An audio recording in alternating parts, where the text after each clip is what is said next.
just tired. I forgot that really tired feels that way. Yeah, wait. Well, my brain just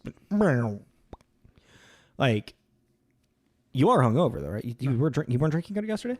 Oh, casual. Okay, yeah. Never like that. It could be like you just prolonged your hangover from Monday by the casual of yesterday. And now your body is just like, yeah.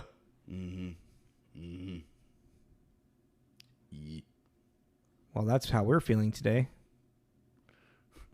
What? Sorry. This is Tommy. Wow, this is Jacob. This is Tommy and Jacob's mixtape.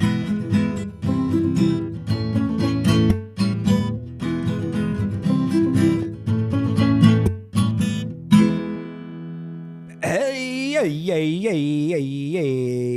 everybody. Welcome. We're going to try to keep the energy up for this episode. Hello. Hey. Hello. Hi. How's everyone doing today? He just chugged a Red Bull. Yeah. So let's see what happens in 5 minutes. It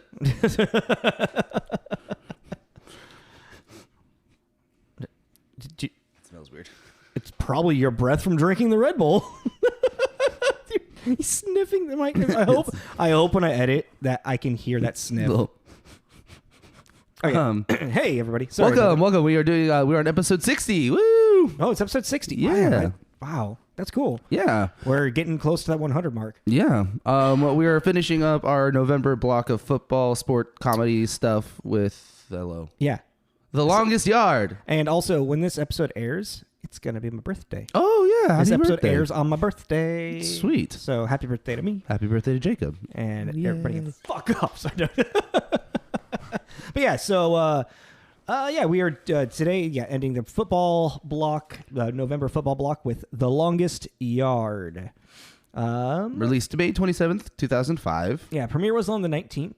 I forgot to do the Metacritic and all that shit. But this guy got IMDb, 6.4 on IMDb, which, okay, so I think, is that correct? Let me check that. Nope. Oh, the Replacements was. Interesting. I was wondering which one had the highest IMDb rating out of the four that we just did. Mm-hmm. And I thought it was Varsity Blues with 6.6, but no, it's the Replacements with a 6.6. Like, it's literally a 6.6, 6.5, 6.4, and a 6.0. Leatherheads, it's got the lowest. Yeah. I kind of feel like, honestly, I feel like Replacements should have the lowest. It was just so generic. Like, Leatherheads has, like, more, like, there's more of a pop with Leatherheads. Yeah, but no, you're talking about the comfortability of a generic sports film as opposed to a slapstick, like, roaring. Yeah, okay. Roaring, because that was 20. Was that 20s? Yeah, oh, no, it was set in the... Yeah. No, it was after... It was set in the 30s, I want to say. 20s to 30s. Yeah, because it was during the Prohibition. Yeah. So isn't it like, okay. But yeah, it's like, I think there's a comfortability with the Replacements over... It has Keanu. Yeah, like... And a pretty girl in a cheerleading outfit. Well. Yeah, that makes sense to me. Yeah, 6.6, man. All right. Well, yeah, okay, so yeah. But yeah, today we're doing The Longest Yard. It was strange. This did really good box office wise, actually. Yeah, I was expecting. It really did. But also, I think it's because Adam Sandler. Yeah. Like, I kind of always forget how big of a Hollywood star he truly was and is still. But like, not as much as he was. Yeah, like he's still kind of a household name. And I think it's more just like people of our generation. In a weird way, I was relating him to Burt Reynolds while watching this. Because Burt Reynolds was like, he was like, good looking, comedic. Like, I didn't know he passed away. Oh, a couple years ago, yeah. Oh, you forgot about that? Or no, I just didn't know. Oh, it was in 2018 and I just missed it. There was something interesting because, like, especially the movies that Burt Reynolds kind of like more famous got known for in the 70s and 80s, like Smokey and the Bandit and Cannonball Run. Mm-hmm. Like, they're strangely comedic movies that are like him still just kind of being like, I know like Adam Sandler is a little bit more like immature, raunchy comedy and whatnot. I don't know. There was just like something interesting. Well, also because Burt Reynolds had a movie released in 2021. That was also why I was confused. I was like, I feel like he was just in something. Oh, those things just get filmed. Delayed. Yeah. But that's why I was like, what? What do you mean? He was just like recently in something. But I get what you're saying. Because also Burt Reynolds had that like, you know what he kind of reminded me of a lot of the time? Like a country James Bond. Dude, 100%, yeah. Like a country Sean Connery. Yeah. Like suave and charming, but kind of gruff. I'm surprised he never did like a lot of like any more like I know he did like a couple westerns, I think, but like I'm surprised he wasn't like in like almost a lot of like mainly westerns. And he's also one of those people that's really, really famous. And to me, he's really famous. I haven't really seen any of his stuff. Yeah, same. Yeah. Well, let's we'll go down that rabbit hole. Yeah. So yeah, box office wise, this movie was number 12 domestically, and then number 21 worldwide. Yeah. That was kind of amusing. Yeah. Do you got the numbers on that, like budget and everything? Oh yeah. Longest Yard had a budget of $82 million and grossed $191.5 million worldwide. Yeah. So did well. And with inflation, man, that's a little no. Maybe next time. Maybe. I was just talking to Jacob about. I was like, oh yeah, when we do these numbers, we always forget to put in the fact that this was in 2005, 1998. Blah, blah, blah, blah. So it's like 82 million was, what did I say? 91 point something million in today's market. So I just thought, I was like, oh yeah, I didn't think about that. So yeah, do you have a synopsis for us? Yeah, I mean, like you were saying about your review. Yeah. It's like they're all kind of okay. An ex-NFL star sent to prison creates a ragtag team of convicts to play a tune-up game against the prison guards. Yeah. I read that correctly. Did not write that correctly. So you were editing as reading. Yeah, like real quick. Like I'm like, ooh, I'm missing a word there. That's not the right word. All right, so let's get into the meat. Who was the director? Who was the writer? And all that stuff. Key. So yeah, this was directed by Peter Siegel, who I would say is most known for probably Tommy Boy. Yeah, I mean, he's got a couple. Tommy Boy, 50 First Dates, Anger Management, Get Smart. Yeah, Get Smart. He also did Naked Gun 33 and Third and Nutty Professor 2. And like it seems like sequels were kind of a thing for him for a minute. Never seen Naked Gun 330, whatever the hell you just 33 said. and a third final. Yeah. Well, so... And I'm not the biggest fan of the Nutty Professor series. I mean, they were just like ones that stick out. I mean, Naked Gun series, I remember. I'm kind of curious. Have you seen any of them? I've seen the first one, I think. That's the bumbling cop slapstick thing where he like... Leslie Nielsen? Yeah, Leslie Nielsen shoots a bullet and like dodges it by accident or some shit like that. Okay. Yeah, they're all ridiculous. Oh, it's like Magoo as a cop. Kind of. In the Lucky thing, right? Well, I mean, it's like I haven't thought about Magoo in a long time. Right. I mean, he did star as Mr. McKee. I know. So I'm like, wow. No, like because the Naked Gun series is more of like a parody, like buddy cop parody, like a James Bond parody. Oh, really? Yeah. Then maybe I haven't seen those. Like not to the extent of like how Austin Powers is a James Bond parody. Oh, okay. But like it's kind of like Airplane, but with cops. Yeah. Yeah. Okay. That's kind of what Does that feeling. make sense? Yeah, that's what I'm feeling whenever I like see clips of it. All right. Peter Segal, director. Writers, first... He's done like TV for... and like TV. He's directed TV for like the last decade. I'm so over talking about TV episodes. Nope, sorry. I was actually reading replacements notes there for a second. Are they on the same page? Yeah, I just do half a page. Oh, okay. Actually, I do like Peter Siegel. He is directing a remake of one of my favorite Jimmy Stewart movies. What? Harvey. It's his most recent one. It says it's like in post-production or pre-production. So it's about this guy named Elwood who befriends a 6-foot tall rabbit or 7-foot tall rabbit that only he can see. The rabbit's name is Harvey. And it was one of the first plays I did in high school. Willard meets Clifford the Big Red... Wilfred. No. What was his name? Yeah, a little bit like Wilfred. That was what it was yeah, called, with right? Elijah Wood. Yeah. Like the TV show. Yeah. Yeah. So Harvey was, it's one of the first, I think it was like the third show that I ever did. Oh, really? That's or funny. four, whatever. But I did it in high school. And it's actually how I met David. It was the first show that I ever did with David, and he played Elwood, the lead, and he was a freshman. He was having a hard time keeping his eye line up. So for the first like couple weeks of rehearsal, I just wrote Harvey on this like wooden stick, and I just walked around next to him as Harvey on a stick. And so he could remember like to look up when he was talking to Harvey, because it's supposed to be a 6 foot tall rabbit, and he would always just look down to the ground. If you're like, no, he's sick. He's a big rabbit. He's a big rabbit. He's a big rabbit. But yeah, I saw that as like a thing happening. I was like, I would love to see a remake of that, because like also Peter Siegel, he just he's directing this Longest Yard remake. Yeah, he's like remake. I don't know. He's a remake guy. Yeah. So yeah, let's go into writers. I just want to quickly call out Albert Rudd and Tracy Keenan Wynn as the original writers of the 1979 script. Yes, if we didn't make that clear, this is a remake. If you didn't know. Oh yeah.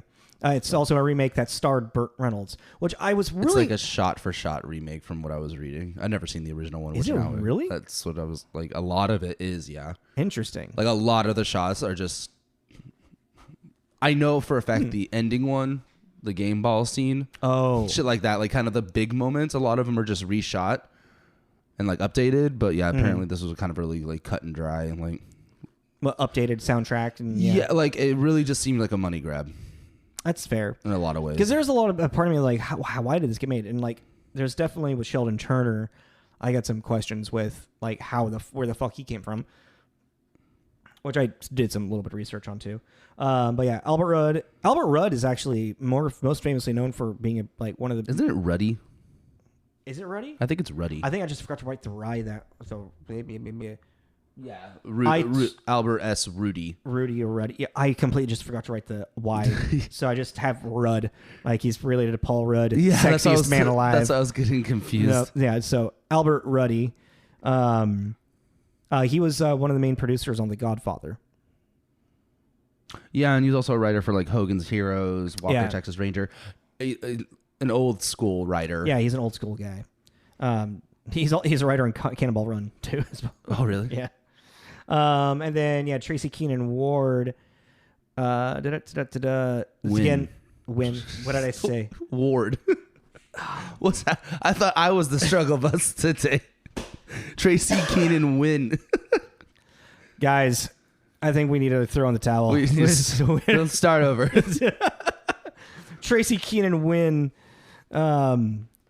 He wrote stuff. But that's the thing. It's like I'm going to be completely honest here.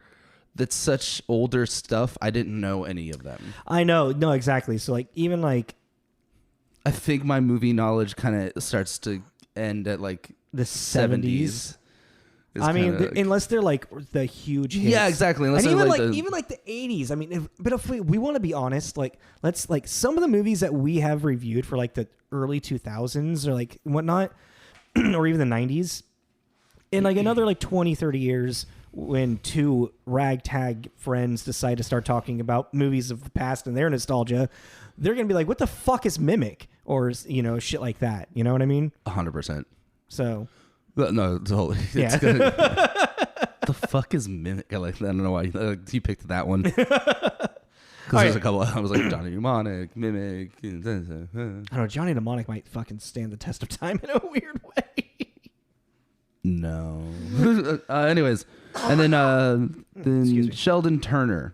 Yes. Another kind of like seemed like he did almost kind of remake. I want to say. I mean, this is the first one that he did. It was a remake. Yeah. And then Texas Chainsaw Massacre at the beginning. X-Men First Class. Is that the Matthew McConaughey one? No. No, the Matthew McConaughey one's like 1995. Oh, really? Okay. Yeah, no, it's a young McConaughey and Renee Zellweger. Yeah, for X-Men First Class, Up in the Air, which I vaguely remember. I haven't seen it, but I know it. Yeah. Yeah. It's Vera Farmiga and George Clooney. Yeah. I always get it confused with the I think it's Intolerable Cruelty with Catherine Zeta-Jones, because he's like a pilot or something in that. Yeah, is that what that's called? Whatever. Yeah. I mean, he wrote the story of X-Men First Class, and then he's got 3 movies in pre-production right now. So like, he's slowly done stuff since 2005, but he's a lawyer turned screenwriter. Interesting. So like he was going to school for law, and I don't know, just like decided to like I found this interview with him. It's called The Dialogue, which I can't remember the goddamn host's name now to save my life. But like this guy who does like he has like it's an hour and a half interview show, and he has one with Sheldon Turner that's shortly after The Longest Yard came out. And Sheldon Turner just like talking about his discipline for writing and whatnot. So if you're interested, The Dialogue, Sheldon Turner interview, I kind of want to watch it. It's all free on YouTube. I just realized this is a remake of a remake. How is it a remake of a remake? So the 74 one came out. Mm-hmm. A movie called Mean Machine by Guy Ritchie. That was written by Tracy Keenan Wynn. Yeah. Yeah. And then Longest Yard, it's soccer. I mean, yeah, but like the Mean Machine, yeah, it's soccer. Well, football. Football. But it seemed like that movie was the more gritty. It's Guy Ritchie. Yeah, but no, but I just mean it's the same. It's the same plot point of convicts versus guards thing, which I would love to watch. That I love the idea of a Guy Ritchie football movie. Apparently, that's more based off of a real story of something that happened post World War of the Great War, where there was a soldier. I forget the two countries. Yeah, like the prisoner of war. Yeah, like they played a game of football, and it was called like the death match. Yeah. Like I was doing a little bit of research. I'm like, this sounds fucking crazy. But it's just like for anyone interested too, and Mean Machine is pretty much all of the same people from Lock, Stock, and Two Smoking Barrels. Yeah. But like in a soccer football movie. I was like, that sounds... Was it before Lock, Stock or was it after Lock, Stock? I don't know. You know? Wasn't Lock, Stock like 98? I don't remember. I don't think it's that important to look up right now.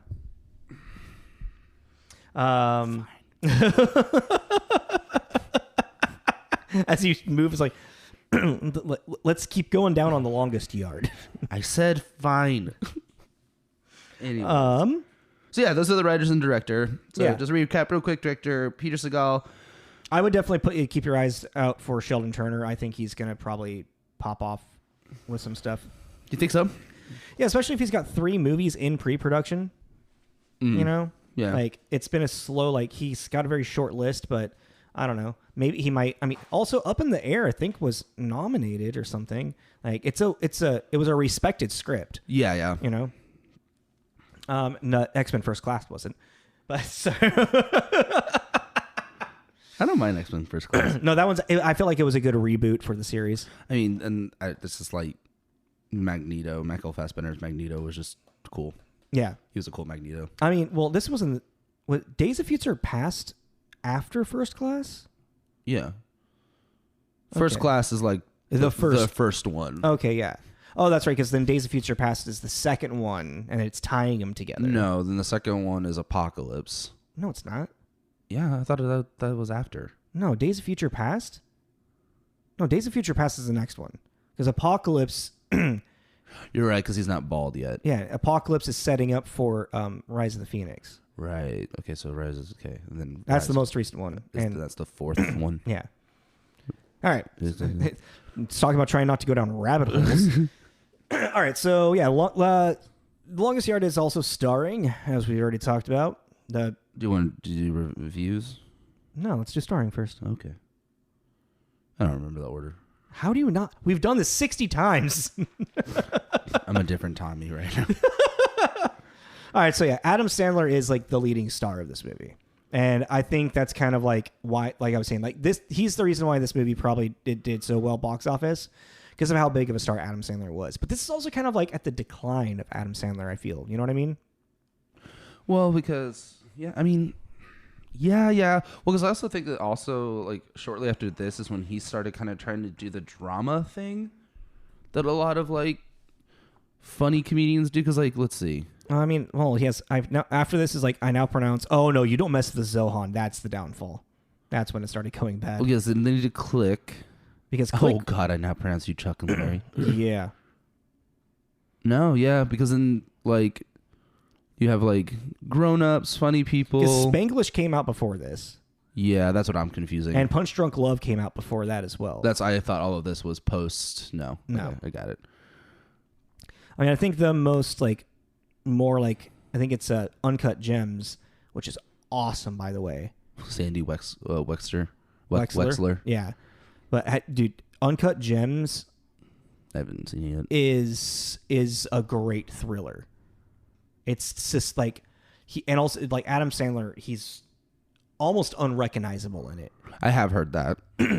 He does I'm surprised he didn't win like a Golden Globe or some type. He may have won some awards, but like, yeah, he was really good in it. Also, if you guys really don't know who we're talking about, he's also recognized for Billy Madison and Happy Gilmore. Waterboy, Wedding Singer, Little Nicky, Big Daddy, 50 First Dates. Airheads. I said Wedding Singers. Yeah, Airheads. Saturday Night Live. Spanglish, Anger Management, Mr. Deeds, so on and so forth. It's actually kind of interesting. As like I never really put him on in my mind as like as big as a Hollywood star. Just like I was like, oh, it's another Adam Sandler movie. No, he the man was a huge deal for a minute. Yeah. I mean, even then, it's like I was able to pretty much make his entire list just off the top of my head. I didn't have to look at anything. Right? I wrote most of it down off the top of my head as well. Yeah. We could go into like the more like it's like, oh yeah, he has like a part in The Hot Chick. He has does he? Yeah, just a bit part, like kind of like the Rob Schneider type thing. Yeah. Oh, right. Like going to weird is like more Bulletproof or Anger Management, Yeah. But yeah, anywho. Chris Rock? Yeah. I was going to say Chris Rock. Like, it's actually kind of interesting. It's like, I see what you mean now when you brought up like this being an ensemble cast. Yeah.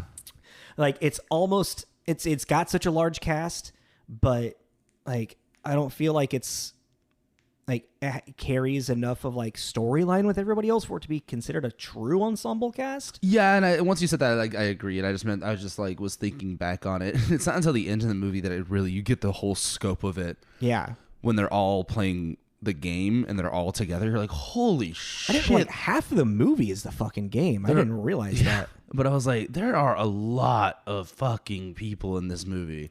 4 of them are ex-wrestlers or kind of wrestlers, or still WWE wrestlers. Yeah, there's wrestlers, there's singers, there's actual football players. Yeah. There's like, what the fuck is it's like going this on? movie is filled with stars from all over the place. Yeah, it's crazy. Chris Rock. But I mean, you know what's funny? It's like movie wise, not a lot of movies I can think of him in. I most know Chris Rock for his stand up and his time on Saturday Night Live.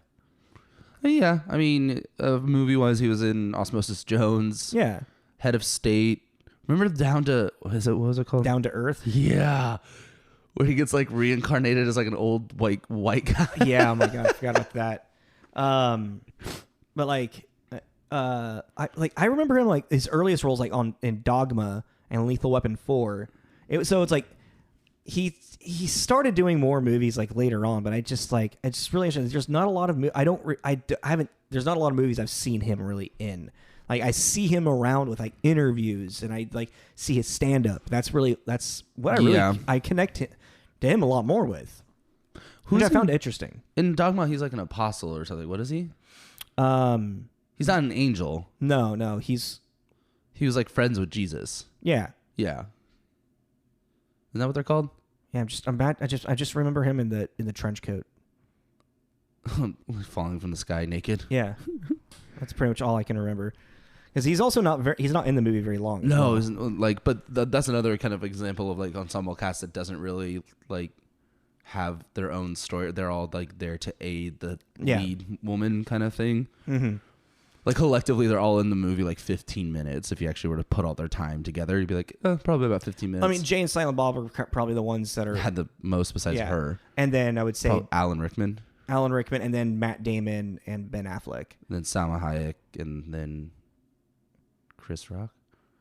Yeah, Selma Hayek, Chris Rock. Okay. I don't know. Yeah. I'm sorry. I put it down a rabbit hole again. Up next, I would say Burt Reynolds. Yeah, that's who I got next. Who starred as the original Paul Crewe, which is the main character in this, in the 78 version. He did pass away in 2018.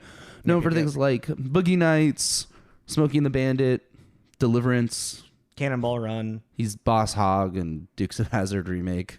Yeah. He's the voice of Charlie in All Dogs Go to Heaven, which I did not know until I just saw that. Like, whoa, what? I didn't know that. For some reason, I thought it was Mel Gibson. Oh, wow. I knew it was someone random. Like, Yeah. oh, that's a weird person. But for some reason, I thought it was Mel Gibson. Okay, He has a 185 Charlie. credits. Charlie. What? He has 185 credits. Yeah. No, I mean, Actually, you know what? One of my possibly my favorite role from him is Without a Paddle. with DB Cooper. with Matthew Lillard, Seth Green, and Dax Shepard. Dax Shepard. Yeah. I forgot he was in that. Yeah. I think my favorite is Dukes of Hazzard. Oh, okay. I liked him as Boss Hogg. Yeah. Also, there's this really randomly, just real quick. There's a scene like in the prison when he's talking to the boys, and there's this like guy in the cell like being loud. He's like $100 for anyone that's gonna knock that smart ass out. And just he punches him and he's like, thank you. I just liked him in that role. Yeah. Man, I mean, I would say Boogie Nights is probably his best role he's ever done. But Yeah, he was great in Boogie Nights. yeah, he is. Yeah. He's just got a great voice. Yeah, he does. He's got a fucking strong chin. Strong chin. I was looking at saw a picture of him like when he was like maybe like in his like late 20s, 30s, and I was like, Jesus Christ, that chin just like, fuck, this is a handsome dude. Who do you got next? I think William Fichtner and James Cromwell are kind of like, because they're like the villains of it in the big way, other than Society maybe. Yeah, I mean, I guess like, As I think everybody else we can kind of just like bring up. Well, I mean, we can just like rush through like, because William Fichtner, who plays like the guard captain. We did it. He was an Ultraviolet that we did. Yeah, he was an Ultraviolet. He has for I think that people to get maybe put a face to the name, the bank teller from Dark Knight with the shotgun. That's him. Yeah, he's been around forever. He's one of those faces you've seen in shit for a while. James Cromwell. I always think of Star Trek. I didn't realize he was so many different characters in Star Trek. I thought he was just in First Contact. That's the only one I can think of. No, he has, if you go and look at his list, he has a couple like from the TV, like from Next Generation, Deep Space Nine, the movie. He has like interesting. He's just kind of popped in every now and then. I think of Babe. Oh yeah, he's the farmer. Definitely, that's what I think of. He's the warden in the Green Mile. Which I thought was interesting. No, he's got a good face for a warden, I guess.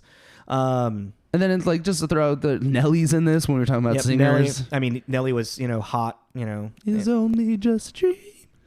Think about her. Think about me. I just think of Country to Grammar. Like that album, when that album came out, my friends and I just listened to that constantly. Oh really? Yeah.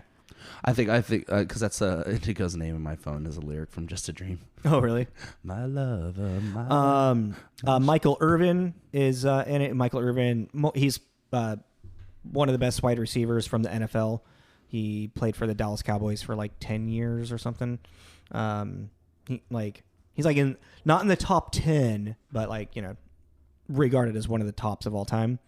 Terry Crews, fucking Cheeseburger Eddie.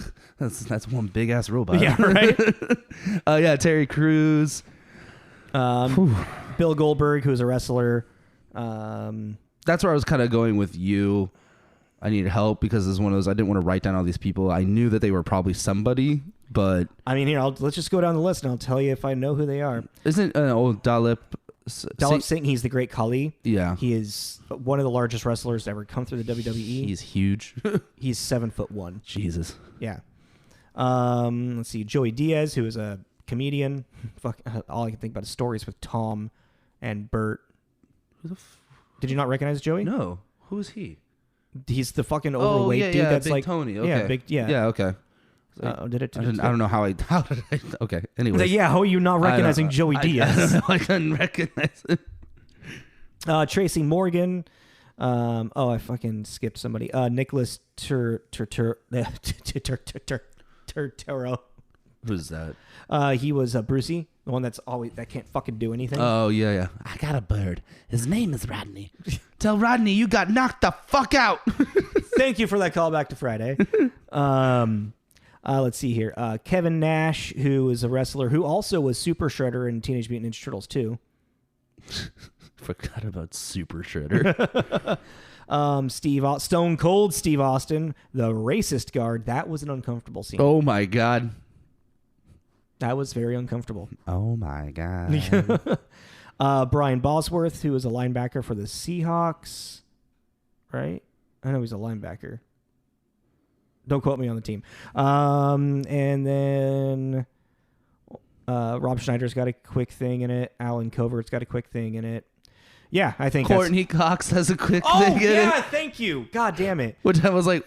I forgot about. I tried to deep dive why she was in it? Yeah. I was just Why like, this not? is so... I don't know, but you could have gotten like anybody. I'm not saying it's like a bad thing she was in it. I just was so like confused.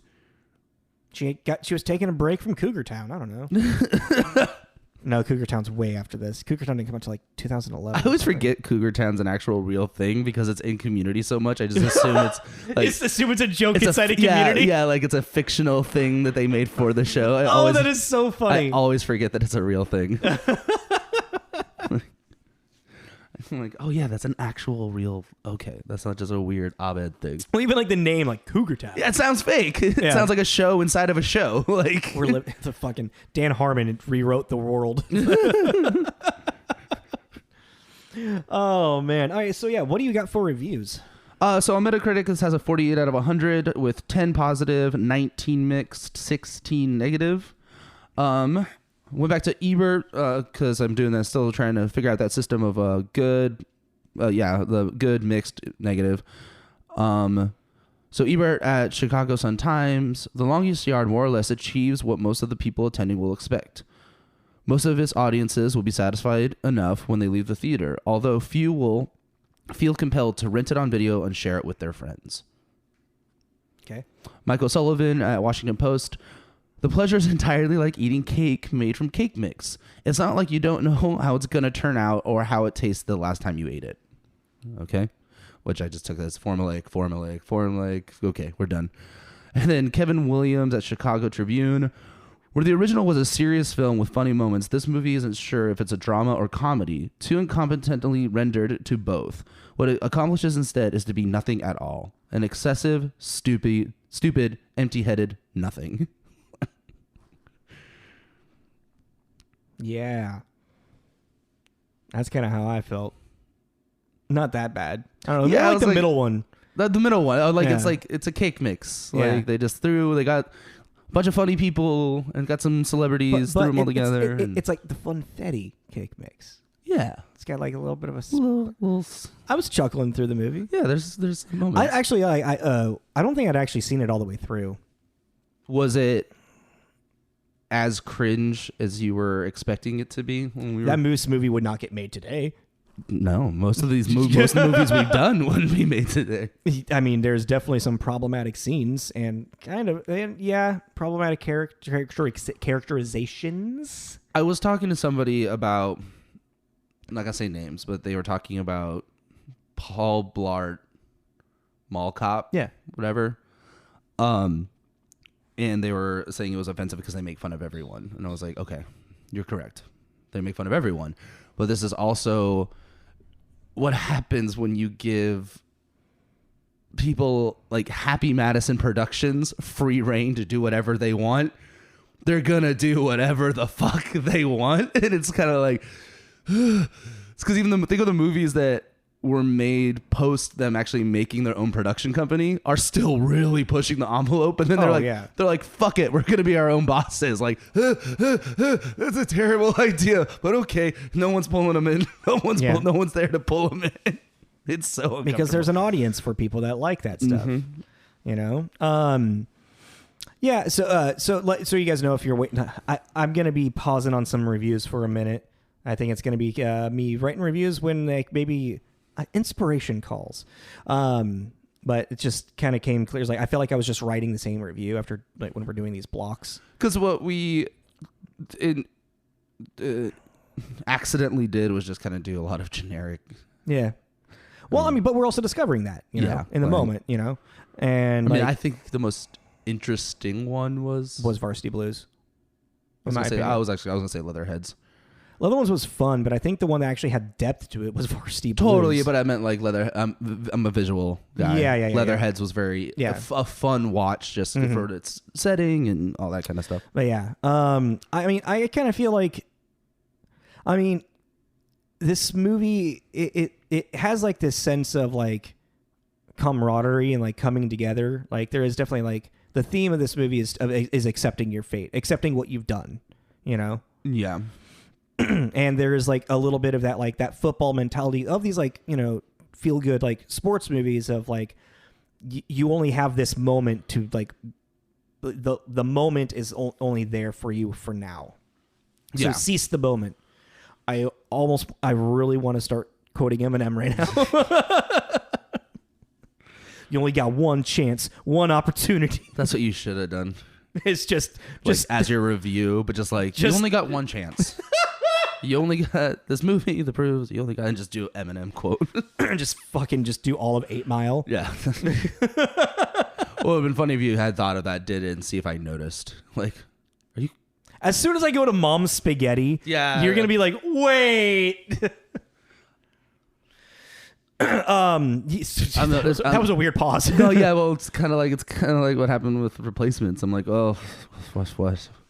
Well, I mean, do you want to just like start going through the moments? Yeah, I mean, I guess we can just kind of go back and forth because first and foremost, so the whole idea is that Paul Crewe, Adam Sandler, shaves points off a game. Yeah. What does that mean exactly? I'm glad you asked because I knew you were going to ask. So shaving points is something that only like someone in control of the game type thing, like an inside person, purposely underperforms or does certain things to make sure that the point spread stays at a certain thing for people that are betting. Okay. So since he's a quarterback, he can throw the game to make sure that the point spread stays at a certain place. So he's possibly, putting money, which if you're playing, it's illegal for you to be betting.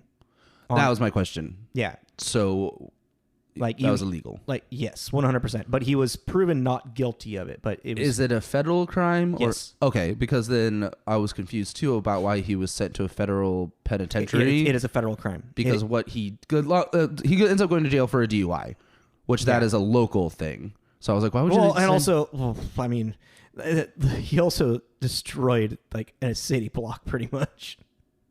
Yeah, but I don't know that with reckless endangerment. I was actually thinking about all the charges he would get with that. Yeah, but I still don't think that would have landed him in a federal penitentiary. No, but he was also on probation. That's what I was asking about the shaving point thing. Is that a federal crime? Yes. Because then it makes sense why it's racketeering. Okay. Yeah, okay. That's what I was trying to think of. Like, what is that? It's not just frowned upon. It's actually it's racketeering. Okay. Yeah. Obviously, you just get also getting arrested. You also would get kicked out of the. He was blacklisted. Yeah. Okay. He wasn't they bring it up like he's not only is he not allowed to play in the NFL, he can't play in the CFL, he can't play in the XFL. He is just a nobody. He cannot do football anymore unless you're in prison. Yeah. Okay. That's what I was confused. I was like, why did he go to? Okay. Cool. Yeah. So I mean, that's the establishing kind of bit of the movie. Is the first thing you see is like there's this big party happening at Courtney Cox's house. I wonder if she's supposed to be playing herself, quote unquote, but she's not. I know. Boobs are very distracting in that. They are. They're really like. I was like, wow. When did they get so? Wow. Yeah. Like that dress, girl. Like go, girl. And she's kind of like that fucking suit, Donald Duck looking thing that she brought out for him to wear. What does he say? What am I, fucking Elton John? I'm not wearing that. It's like a sailor suit. It's like a fucking like little boy sailor suit. Yeah, it literally looks like a Donald Duck. Yeah, like what Donald Duck wears. Not like a Donald Duck costume, but a Donald Duck costume. Sure, I followed that. Anyways, but yeah, so this leads into him getting arrested, being sent to prison, and then you find out he takes her car for a joyride. Yeah. Sorry. drunken bastard, as she calls him. Yeah. And it's just like, it's all establishing this man's life is out of control. Oh my God, he is deranged. I know. I think I'm in love. But he to get like her car, he's like, "Oh honey, I'm just upset you didn't get the present that I left in the closet." And she walks in the closet and he locks her in there to steal her car. But so yeah, it's all like this all does. I feel like it's a really good intro, like how he gets to jail. They could have like really drug that out. Yeah, and they didn't, which I was really. So let's just get him to the jail. What does he scream up at the helicopter? He's like, "I think we should see other people." Yeah. Don't worry, fellas, didn't spill my beer. But it quickly shifts into, well, now that he's in this fucking jail penitentiary, the guards run the place. Like literally, while he's on the bus, the guards are beating him up, calling him Hollywood, and everything. And it's like. With him shaving these points, it's like not everybody fucking bets like this. Yeah. You know? But they're kind of like insinuating that he ruined everybody's lives with this fucking one thing. Yeah. Well, I mean, but if we're following Varsity Blues, it's like Texas, and football. Yeah, so it's like that might be actually like the worst prison to be in for shaving points. Jesus Christ, yeah. Where are we at? So, I mean, I would say about at this. So, like, we're leading into like what's kind of like sets forward in motion, like pretty much everything that's going to happen for the rest of the movie. Yeah, and that's the meeting with the warden, who's played by James Cromwell. Who? Well, I guess first it's like the guard captain was played by was it Knauer? Knauer, Captain Knauer, and Warden Hazen. Thank you. Like Knauer is like telling crew that, hey, the warden's gonna ask you to like help with his football stuff, and you're gonna fucking say no. You want nothing to do with his football fantasies. Yeah, I think is what he says. And so then Krug goes in to talk with the warden, and he's listening to the guard.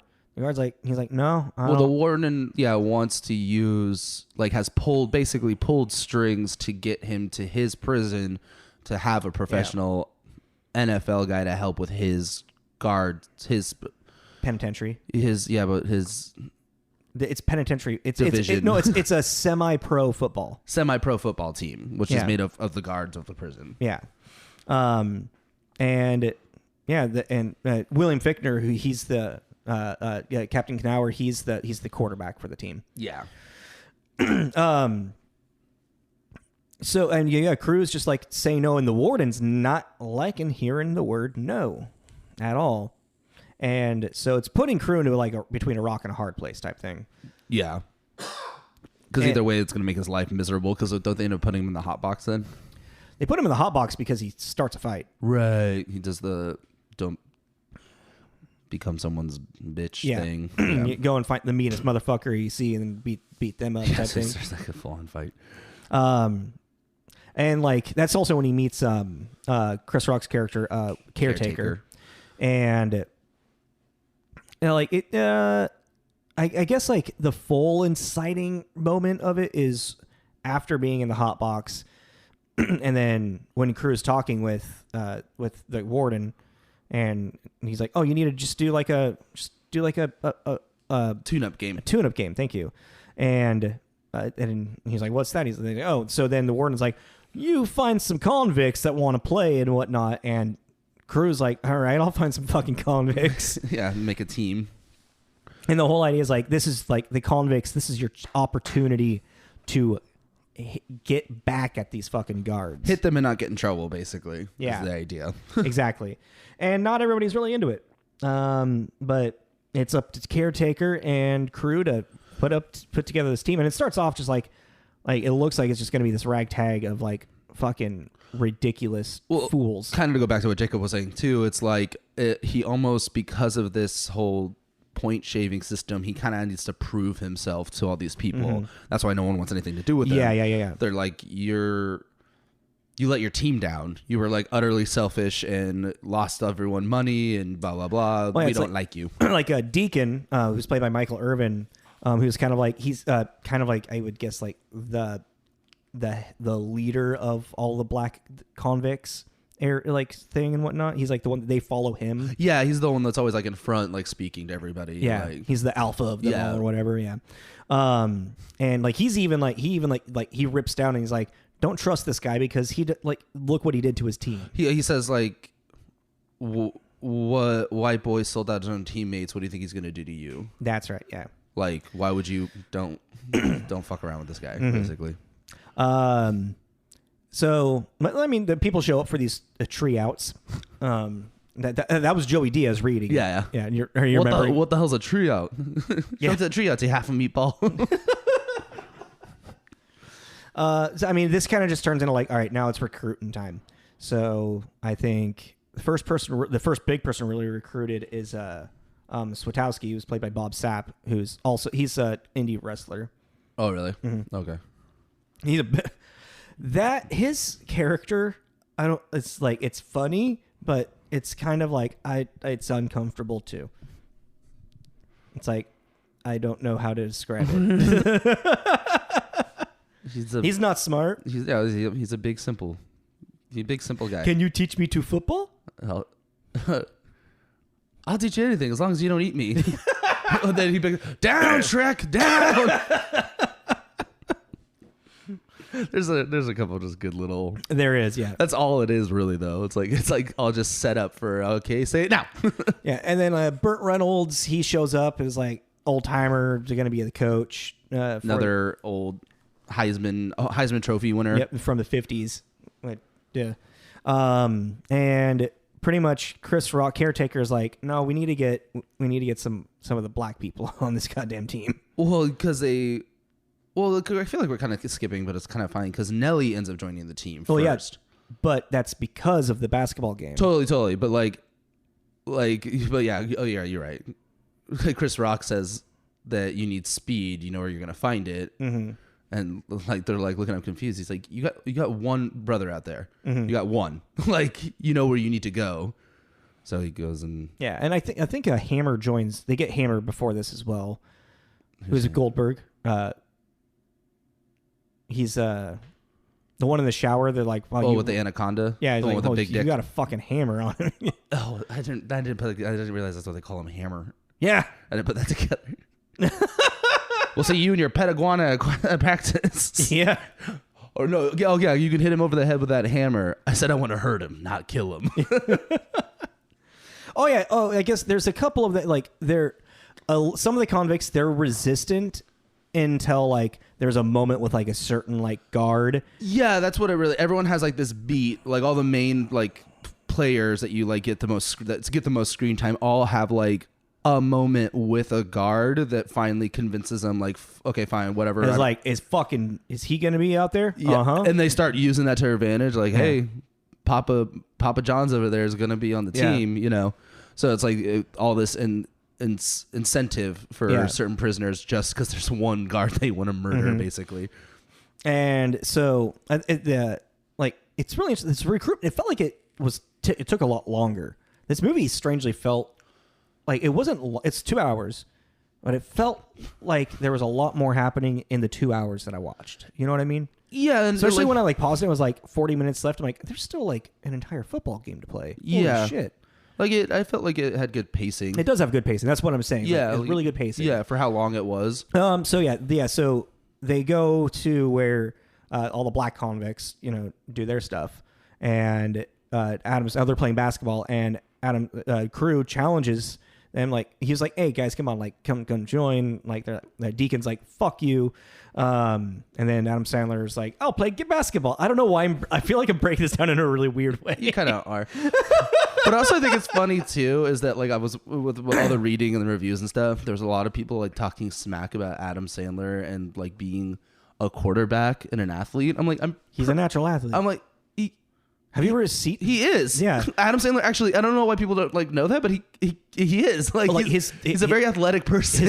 His favorite sport to play is basketball. Yeah, like I'm like, no, like I don't know why everyone like thinks that he's like this dopey duper. I'm like, no, he's been playing sports his whole life. Yeah. Like he's actually an athlete. Yeah. Like I don't know why everyone's talking shit about it. It's like doesn't surprise me at all. It's like, I don't know why it's so surprising to people. But like this game that Deacon and Crew play, it's definitely like Crew is just trying to prove a point of like I can like handle my own. I can handle myself. I mean, there's also a lot of like they lean really hard into like prison being. I mean, I can't quote any. I've never been to prison, but it's like a pissing contest for a lot of things, and then also like a pride of like don't like, you're not gonna fucking call somebody out on something, Mm-hmm. You're gonna like just deal, Yeah. So like, Deacon is like throwing elbows and. There's Fallon like just beating up Crew in this basketball game, and Crew's like, "No, that looked clean to me. Let's keep going." Getting socked in the face and just standing up, like fucking just taking it, but also like keeping up with Deacon, like points-wise. Like he ends up like in a sense winning, but then Deacon's like foul. Pulls like my god, that's one of the best interactions with Chris Rock and Burt Reynolds. That's a bullshit call. Don't rile up the brothers now. Don't rile up them. This Chris Rock's like, shut the fuck up, old white guy. But you're gonna get killed. You're gonna get us killed. Shut the fuck up. That one. Whenever I think of Longest Yard, I always think of that scene. Like, don't rile up the brothers. Don't do that. Don't do that. So it turns. I really like Chris Rock. He's fucking hilarious. I love that guy. He's really funny. It turns into like with Adam Sandler finally loses. Crew he does lose because Deacon is like no foul, and Crew's like, well, all right, so this game is just it's fixed. Which Deacon is in a way like trying to prove a point. It's like you think I'll fucking fix the game against you. Yeah. Like here's a taste of your own goddamn medicine, you bitch. Sorry, that came out. But then with this whole thing, he wins the respect of Megget, Nellie's character. Yeah, and is basically like, he's like, "You got any running backs? If he can take a beating out here, I'd love to see what he can do in a contact sport." Yeah. So he's like, "No, I mean, he took the beating. He played, never like called a foul, like blah blah blah." Mm-hmm. So they got their and they really like bleeding like fucking Megget is a damn good running back. Mm-hmm. Running in some beat up fucking Converses, sneakers that he's had since I really liked the soundtrack for this. It was great. It's really a really good. Yeah, it's a fun soundtrack. Yeah, like they picked really like fitting. Like Here Comes the Boom. It was like one of the best when they're all coming out. Boom, here comes the boom. They're all these big convicts. Like it was like okay, yeah, that works. Fucking POD. I'm sorry. I just have memories of that band. I had just flashbacks to high school. This movie came out the year that I graduated. Oh, really? Yeah. I was reading something on trivia that a lot of the people at the basketball court were part of that D12 group. Oh, really? Yeah, like a lot of them in the background and stuff, which I don't know D12 at all, but apparently that's a joke too because they make a joke about Slim Shady. Yeah, when he walks up, they're like, "Well, that's why they say that." Oh, that's great. It's because Eminem's not there, but a lot of the other guys are. That's fucking funny. I just didn't know if you noticed that, and it was like, I don't know D12 that well. Like, okay, there's only a couple of D12 songs that I really do know. I was just curious because it was on the IMDb trivia thing, but again, I don't know D12 enough that I was like, I don't know if that's true. I thought maybe. Their biggest song was "Purple Pills." I'm not gonna do it. So yeah. Check my notes. But then after this whole, their turning point when all the black cons finally like go and join. Yeah. Megget works at the library, and a bunch of the guards come and are like fucking with him. And it's a very uncomfortable scene. Being very racist. Definite use of the N-word. A lot. By Stone Cold Steve Austin. A lot. Like quite a few times. Yeah. And it's, incredibly uncomfortable. It's very uncomfortable. But, also, again, it's like, there's fucking people. They lean into clearly him being an actual like full on racist guard. Yeah, and it's just like the amount of like contempt and hate that he has just because they are black is just like. Which you just got to wonder to the actor that plays that character. From what I've seen from Stone Cold, like he is actually one of the nicest guys in the goddamn world. Really? Yeah. He's got a fun. He's definitely kind of like a country boy still. Yeah. But like he's he's super like empathic and like into like, you know, getting to know someone's like story, life story. Yeah, he's actually a really cool guy. But anyway, so yeah, this is what eventually just like that whole like camaraderie with them just kind of like brings out like, all right, all the Black Ops are like, you know what, this is bigger than just like Cruz proving himself a little bit, you know. Yeah. If May gets kind of like got his back, let's all fucking do this. Yeah. And that's kind of like, well, I guess, and then like he finally gets the fucking 7-foot monster to join. Great Khali. What do they call him? Oh, the guy called him fucking Sasquatch. I just like when he starts doing that too. He's like, not really smart on your part, huh? Yeah. I love how it's just like he's just playing the solo ping pong, and Cruz just like, all right, I'm just gonna lower down this other side. All right, you okay? No, it's okay. I got another ball. Everything's fine. Everything's fine. Holy shit, he's gonna eat me. And then kind of like I think the next really big thing is maybe Caretaker. Well, I was gonna say, but then Caretaker's idea too is like, we're convicts, let's start playing like convicts. So they start fucking with the guards. That's right. And they like, switch out Kevin Nash's that testosterone with estrogen. They like break into like their medical records and find out what their injuries are. Burt Reynolds is teaching them like rough, how to play rough. Yeah, you know, like how to like hit them so their helmet turns, or like how to like push them over and stuff. I mean, like that. stuff that's like you kind of learn it a little bit in like when you're playing the game of football, but like it's like a quick little like face mask hook. You know, it's like you can't really grab it like this, but if you just do a little bit like that, you know, it's like you might get the call, you might not get the call, type thing. Although like it fucking matters with those fucking refs. Yeah, at the end of the game, anyway. That's great. This movie actually has a lot of fun moments like that, though. Yeah, you know, and a lot of montage. But I would say like probably then Caretaker. They're all like they start fucking with all the guard shit. And they do have like one inmate that is on the inside for all the guards. That's like kind of being like a rat. So like spying on them. And he's given just like the whole like crew is really leading a good team, and they're like, okay, well, if crew's the problem, got to take care of the problem. Then they know what to do. They incite him to murder crew, which this guy is in jail. They reveal a little bit. He's in jail for arson, so he knows how to like make bombs and stuff. Yeah. So he designs a bomb that's set up that he puts into Cruz's cell, but unfortunately it's Caretaker that comes in to drop something off, and Caretaker gets blown to shit. It's kind of an emotional scene, actually. Yeah, it's got some weight to it because you like Caretaker. You know, Caretaker's been nothing but like fun loving and, you know, a comedic. You know, it's Chris Rock. You know, it's like, oh shit. And then so like the game becomes it's more. It's like, and now it's like it's not just about, you know, beating the guards. It's about, you know, doing it for Caretaker's like memory and like honor and whatnot. And then I guess we could just get to the game. Yeah, I think that's pretty much it. It's like, well, I'm trying to think if there's any like other like really like important snippet going before the game, and I don't think there is.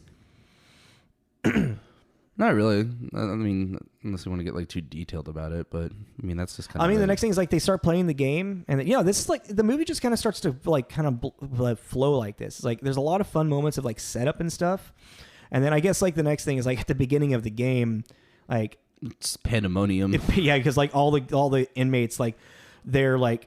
It's not like they're not playing the game. They're just beating up the guards. Yeah, like they're literally just like forgetting all like their training and like play calling and whatnot. And then finally, Crew is like, "All right, now you got it all out of your goddamn system. It's about us playing." Yeah, they get like a 2-touchdown lead. Yeah, and he's like, "Hey, what's gonna hurt them more? Us just hurting them, or them living with the fact that they lost to us? A broken arm will heal, but a loss to the mean machine lasts forever." Yeah, yeah. So, like, they actually rally together. They're playing really good. The warden's not liking it. So then at halftime, the warden blackmails Crew. Threatening to pin Caretaker's murder on him. Yep. Which would give him like another 25 years. Yep. And so Crew starts doing playing like shit. what he did, shaving points, you know, and the But then, team like, loses his respect so fast. Well, then also, but like the thing is too is like Crew is like trying to argue with the Warden about how this is more important to like him or you and all this kind of stuff. And he's like, okay, fine, 2-point lead touchdown, and then you lay off and you just coast. Yeah. Warden's like, okay, but then Warden goes to Captain Knauer and is like, I want you to do a 3-touchdown lead, and I want you to cause as much physical bodily harm to these people as possible. Yeah. So once Crew starts like fucking up, these other players are getting, the other cons are getting fucking wrecked. Yeah. And it's like you can see like the turmoil in him and the guilt, and yeah, I just think it's kind of like an important like note. Oh, yeah. That he was throwing the game, but he also wanted to protect them too. Yeah. But it's kind of like, I mean, someone threatens to give you 25 years, like, Yeah. I don't know. I think a lot of people would do that, No, exactly. especially because he's supposed to be in there for 3. Yeah. Exactly. Big difference, you know. Very big difference. But there's also that moment like when he's like, fine, I'll just do it myself. And then there's that final huddle. One of the final huddles, he's like, look. Oh yeah, I because did it. Because once he is like, screw this, like I'm not gonna live my life with this kind of regret. He like comes back in and everyone's all like pissed off, so they're just like letting him get his ass handed to him. Has that really cool like helmet getting ripped off thing. I really liked that. It's very reminiscent of a young Steve Young in the 49ers running down the field. Yeah, so he finally he admits to like, because even like earlier on, like Caretaker's like, why'd you do it? He did his O.J. Simpson joke. Oh yeah. That made me laugh because of my comment Yeah, I know. last week. I know. And Crew is even like, didn't you hear? The newspaper said I didn't do it. Yeah, I'm innocent. And he just, Caretaker laughs and he's like, aren't we all? Yep. So then pretty much Crew, like he actually like first time probably ever just like, no, I shaved those points. Like I and did then that. admits that the Warden's like blackmailing him to do it again. And he's like, I can't do that twice in a lifetime. Yep. Yeah, exactly. So like, let's win this thing for Caretaker and like, rally and woo. Boom, boom. There goes my hero. That would have been fucking weird to be in the movie. I don't think it would have been, man. Really? No, not at all.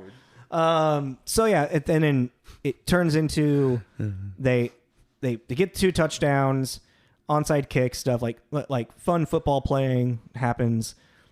So it's semi-accurate to football actually in this movie. It? Yeah. Okay. Yeah. I'm always curious about that. Yeah, no. Like I didn't really get super upset at any point.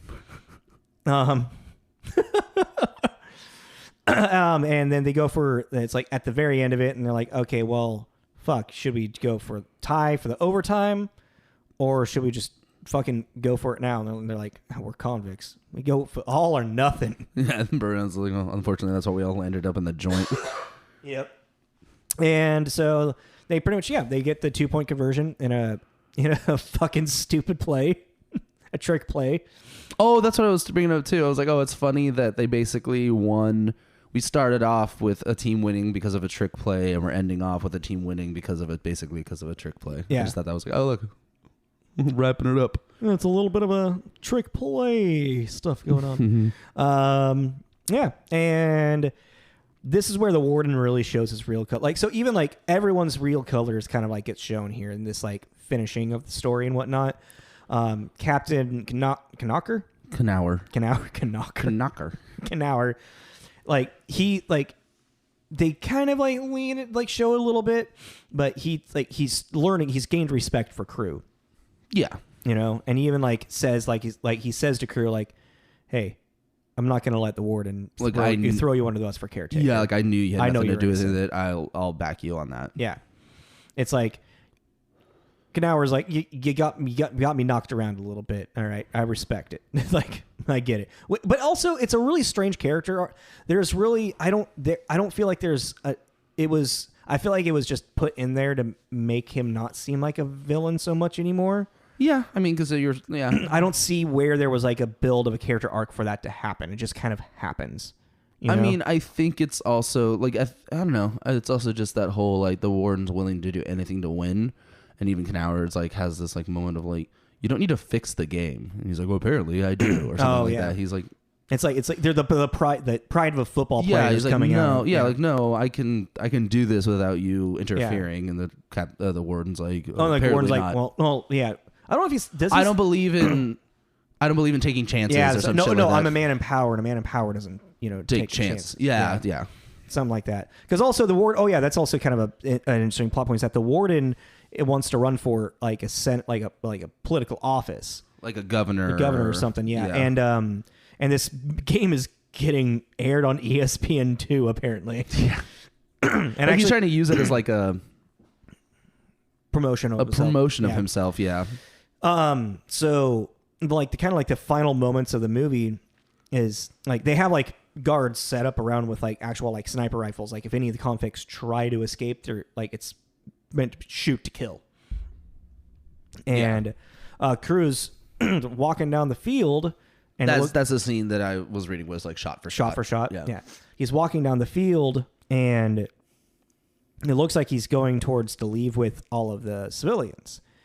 And the warden's like, he's running. Well, and the warden's also pissed that his team lost. Yeah. And so he's like, he's running away. Shoot him. Shoot him now. Shoot him now. Shoot him dead. He's trying to escape. Kill him. Well, that's even like a moment too, of like you said, of the warden showing off his true colors. He looks at one of the not one of his guards, an officer that is part of the security for this game, and tells the officer to shoot the convict escaping. The cop is like, well, no, there's people around him. Yeah. Like if I miss, Yeah. And then the warden has like a fuck it moment, takes the gun from him, gives it to Captain Knauer, and is like, I order you to shoot. Again, showing his true colors, though. He doesn't fucking care. Yeah. That there's children and families right past him. And Knauer's even yelling like crew, like what, and like hesitating up until like, and then you just see Crew pick up the football, turn around, and walk back, and Knauer just like shoves the gun back into the warden. He's like, it's the game ball. The game ball. And then, excuse me. I just love this last little fuck you moment to the warden. He just has the game ball, looks at the warden Crew, just like shoves it into his stomach. He's like, put that in your fucking trophy case. Yeah. Just like, oh. And they'll come by. No, then it was click, click. No, that's the wrong one. Boom. Here comes the boom. Ready or not. Wait, right? No. Yeah, that's the right one, isn't it? I don't know. Because there's also, I'm thinking of click, click, boom, which is Saliva. The band Saliva. He sings the song Hero with Chad Kroeger. Oh, I didn't know. Oh, okay. Yeah. God, how's that song go? Anyways, but yeah, I mean, that's pretty much it. I mean, I guess we can just get into rating it now. Yeah. Yeah. But I mean, where do you feel about it? I don't know. There's a part of me that's like, I kind of wish I had seen the original one, because I'm just wondering. You kind of want to compare. Well, that's why I want to maybe save it for a remake block. Sorry. But yeah, I don't know. I mean, this is kind of like with the replacements. It's just kind of like, it's not as cringy as I remember it. I think, well, we didn't even bring up anything about Tracy Morgan's character. Yeah, Tracy Morgan plays a... I don't even... Yeah. They've become the bottoms in jail. Yeah, and it's like not great. It can come across in a lot of different ways. It's very queer phobic is a way to put it, I guess. Yeah, I think that's a good way to say it. Yeah. Because I was like, I don't really know what to call it. Because it's not, I mean, it could be transphobic. It could be just straight homophobia. And that's why I was like, I'm not sure what Tracy Morgan's... I think queer phobia might be, like, queer phobic could be like the possible, term for that. Yeah, especially being like, at least with Tracy Morgan being a straight man in this role. It wasn't great. No. And then even Brucey, like that whole like the closeted thing of like Brucey, like like that. Yeah, that's what I think the biggest problem is. It's a very like queer phobic, because even like that library scene they were talking about that was really uncomfortable. It's like they are really trying to make you understand that the guards are racist and that the black convicts have been dealing with this prejudice, and that's like a plot point that they're trying to make. Yeah. But it's like the whole cheerleader thingy was just like really it's like that didn't need to be. It's a very thing. much a Happy Madison type of humor. Yeah, You know? it's like it just was like really It's didn't. very much something that you would see. And well, this is a Happy Madison and MTV production, so it's like definitely just like jokes of the time.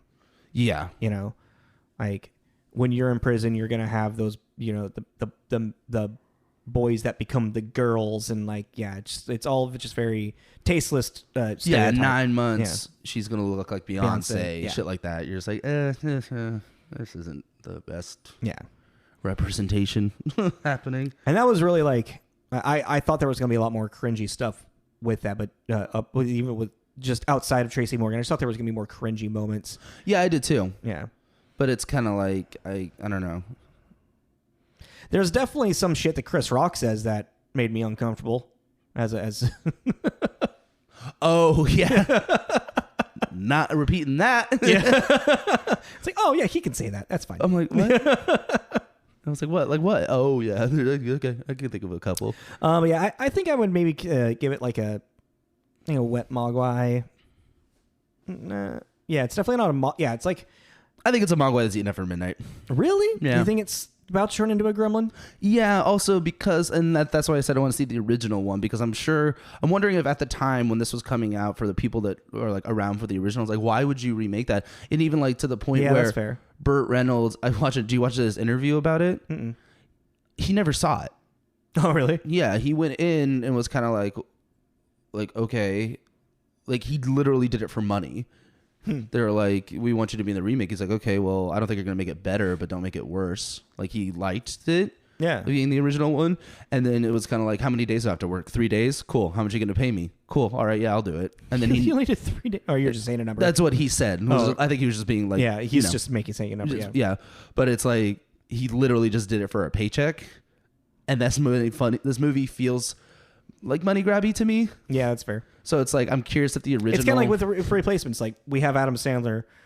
We want a football movie. And then someone's like, oh, and this Longest Yard. This Perfect. lawyer from nowhere is like, oh, I got a script for. Yeah, so I don't know. I'm like, yeah, I think it's kind of. I mean, I enjoyed it, but it's like I wouldn't ever like say this is like, a great movie. No, I mean there is like I would like there is like I'd recommend it to you. Yeah, I wouldn't recommend it to like. I feel like out of the 4 football movies that we did, this one, it's like I would say Varsity Blues is like actually the best one out of them. I would say this is the most funniest one.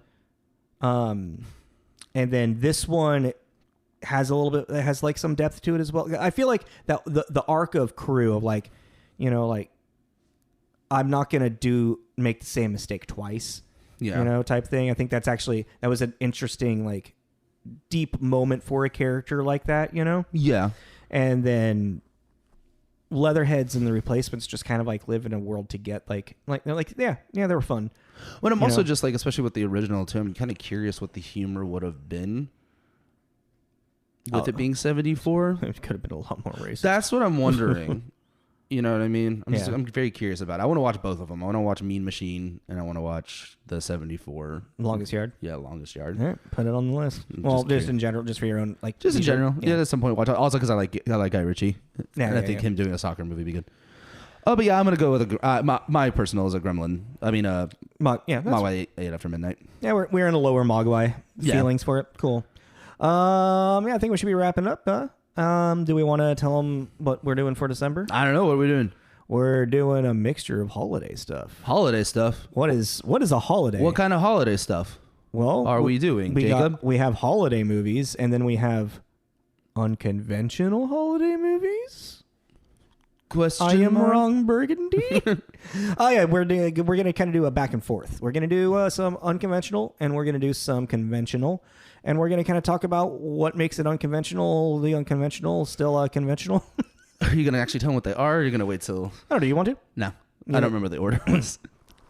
I mean, I don't remember the order, but I remember all of them. We are going to be doing a Family Stone. Mm-hmm. Yeah, the conventionals, Family Stone, and the holiday. I picked the Family Stone. He picked the holiday because we really remember enjoying those as like wintertime movies to watch about family. Well, holiday's not really about family, but it's romantic. Well, mine's about family. Yeah, and then unconventional, Gremlins, and we're finally gonna do it. Ugh. Die Hard. Yeah, we got to do it. We got to do it. We know you want us to hear you want to hear us talk about it. I don't. We just don't want to talk about it because it's talked about so much. But we got to do it. I'm not a big Die Hard fan. I'm not a huge. I mean, I'm more of a Lethal Weapon fan. I think I like the third one the best. Weirdly. That one's fun. Yeah, that one's Samuel Jackson's great. Yeah, like I liked them together. Anyways, thanks for listening. Please like, follow, subscribe, share with your friends, all that great stuff. Yeah. Let's wish Jacob a happy birthday. Oh yeah, again. It's my Happy birthday. Presents. Maybe. This is Tommy. This is Jacob. This is Tommy and Jacob's mixtape. Later, guys. Bye.